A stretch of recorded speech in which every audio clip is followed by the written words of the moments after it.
Hello there, WiseDragon here. So what has been happening this week in the world of the internet and gaming? If you thought Konami had kicked a dead horse to pieces by burning all the bridges with Kojima, the Metal Gear Solid franchise and its fanbase by making a pachinko machine sequel to Snake Eater, you'd be wrong. Now they're bringing out a zombie survival game called Metal Gear Survive. It's ironic that Konami have gone with the zombie angle when they appear to be the most brain-dead shufflers in the industry right now. This is a perfect example of slapping a name on a random idea hoping it'll ring green and fill a bunch of investors' back pockets. I'm a big fan of the Metal Gear franchise, but in my eyes it no longer exists. Sure, this might turn out to be an enjoyable co-op experience, and Metal Gear's never strayed from weird ideas, but come the fuck on. This is so run-of-the-mill they may as well have called it Metal Gear We Need Some More Dollar Bills. What's next? Metal Gear DDR? Metal Gear Tower Defense? Metal Gear Truck Simulator? Who cares? No one. Hashtag fuck Konami.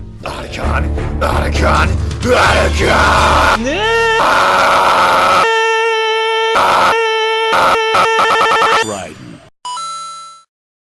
No Man's Sky. Who hasn't played this game yet? We've all been scouring huge planets and naming life forms over the past couple of weeks, but for all the hype and eternal optimism combined with unrelenting pessimism, we've got a mining survival simulator in space that seems to have underwhelmed the majority.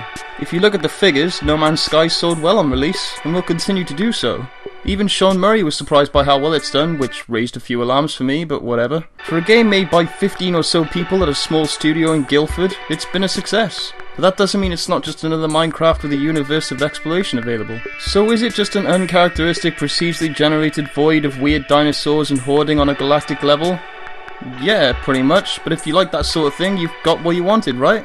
Unless you bought it on PC, in which case you had to wait a bit because the port was garbage. Multiplayer was promised too, but through cross-examination by some avid gamers that seems to be non-existent. Plus, Mr. Murray made enough unfulfilled promises before launch, he's been dubbed the new Peter Molyneux, so there's that to scrutinise too. For the record, No Man's Sky does not suck, but you might not like it. It has room for improvement, and I don't think it's worth such a high price tag. But that's just our opinion. Please don't send death threats our way, you zealous jackals. Will the game be fun? No. Speaking of death threats, Scotland Yard has announced it's forming a team of troll hunters. Not actual troll hunters, implying that trolls actually exist, but a small unit to combat forum griefers and keyboard bullies. It's been dubbed the Online Hate Crime Club. It's been tasked to monitor hateful speech and threats of violence online. It's been created by the higher-ups at the Met due to the increasing rise of this kind of retarded behaviour and the consequences to the people it affects. Good on them for taking a step in the right direction when it comes to tackling all these anonymous wankers who just spew negativity out of every orifice. If you were planning on calling me a piece of shit in the comments section for bad-mouthing No Man's Sky earlier, I advise you to reconsider your response for the sake of not getting a criminal record in the process. You bellend. First, take a big step back and literally fuck your own face!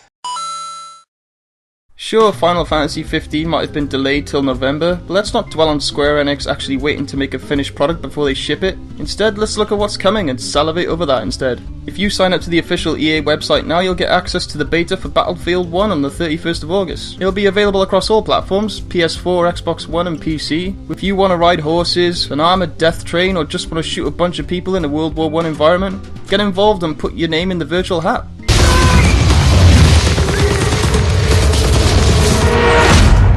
The first Mario Adventures comic book, first published in 1992 as an anthology in Nintendo Power, is getting a revival thanks to the guys and gals at Viz Media. It's loosely based around the tale of Super Mario World, you know, the one where Mario and Luigi and co save Princess Peach from Bowser, and it's getting a re-release in the form of a fully fledged graphic novel. Viz have stated they hope to have it published by October for all you retro Nintendo fans, so keep on the lookout for that. And finally, have you ever wanted to smell the games you're experiencing? Have you ever wondered what Link's hair smells like? Or what cologne Solid Snake's wearing? I haven't, because that's fucking weird. With the new wave of VR, Ubisoft have legitimately announced the Nosulus Rift to coincide with the release of South Park: The Fractured Butthole. I honestly thought this was a joke, but it isn't. This is real. It was exactly as if someone had farted right in my face. I was like, holy shit. Come to think of it, why shouldn't it be real? This is the future after all. We've got prosthetic vaginas and hoverboards, so why can't we have this in our lives? The official website allows you to check out the concept design and explain some of the Nosulus' features, like fragrance capsules and Bluetooth functionality. And this all may sound ridiculous, but one can argue that this is the closest thing to immersion we're going to get right now out of video games. Even if we are just going to be sniffing farts and Mr. Hanky whenever he pops on screen. There's been no confirmed release date or price tag slapped on this smell-o-vision device yet, but expected to be out around the same time as South Park's latest hilarious RPG, which will be around early December. And that's all from us here, and for more rants, news, chats and reviews, subscribe to WiseDragon. You'd be wise to do so. どのようなおならの匂いが必要なのか